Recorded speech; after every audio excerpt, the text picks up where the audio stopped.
ನಮಸ್ಕಾರ ಸ್ನೇಹಿತರೆ. ಜಗತ್ತಿನಲ್ಲಿ ಕೆಲವು ರಹಸ್ಯಗಳಿವೆ, ಅವುಗಳಿಗೆ ಇಂದಿಗೂ ಉತ್ತರ ಸಿಕ್ಕಿಲ್ಲ. ಆದರೆ ಇಂದು ನಾನು ಹೇಳೋ ರಹಸ್ಯ ಕೇಳಿದ್ರೆ ನಿಮಗೂ ಶಾಕ್ ಆಗ್ಬೋದು.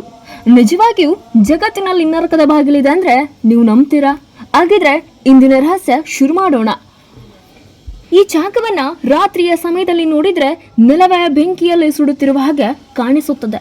ದೊಡ್ಡ ಗುಂಡಿಯೊಳಗೆ ನಿರಂತರವಾಗಿ ಬೆಂಕಿ ಉರಿಯುತ್ತಿರುತ್ತದೆ. ಹಾಗಾದ್ರೆ ಇದು ತುರ್ಕ್ಮೆನಿಸ್ತಾನದ ಕಾರ್ಕುಮ್ ಮರುಭೂಮಿಯಲ್ಲಿರುವ ಒಂದು ಪ್ರಸಿದ್ಧ ಜ್ವಾಲಾಮುಖಿ ತಾಣವಾಗಿದೆ. 1971ರಲ್ಲಿ ಸೋವಿಯತ್ ಒಕ್ಕೂಟದ ಇಂಜಿನಿಯರ್ಗಳು ತೈಲಕ್ಕಾಗಿ ಡ್ರಿಲ್ಲಿಂಗ್ ಮಾಡುವಾಗ ಅದರೊಳಗಿಂದ ವಿಷಕಾರಿ ಗ್ಯಾಸ್ ಹೊರಬರಲು ಶುರುವಾಗಿತ್ತು. ಅದಕ್ಕಾಗಿ ಅವರು ಒಂದು ನಿರ್ಧಾರವನ್ನ ಕೈಗೊಂಡ್ರು, ಬೆಂಕಿ ಹಚ್ಚಿದ್ರು. ಅವರು ಯೋಚಿಸಿದ್ದು ಕೆಲ ದಿನಗಳಲ್ಲಿ ಈ ಬೆಂಕಿ ಹಾರಿ ಹೋಗ್ಬೋದು ಅಂತ.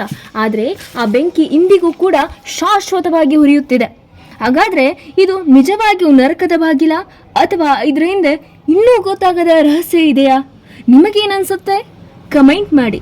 ಹಾಗೂ ಇನ್ನಷ್ಟು ಮಿಸ್ಟರಿ ವಿಡಿಯೋಗಳಿಗಾಗಿ ನನ್ನ ಚಾನೆಲ್ ಅನ್ನು ಸಬ್ಸ್ಕ್ರೈಬ್ ಮಾಡ್ಕೊಳ್ಳಿ. Thank you for watching.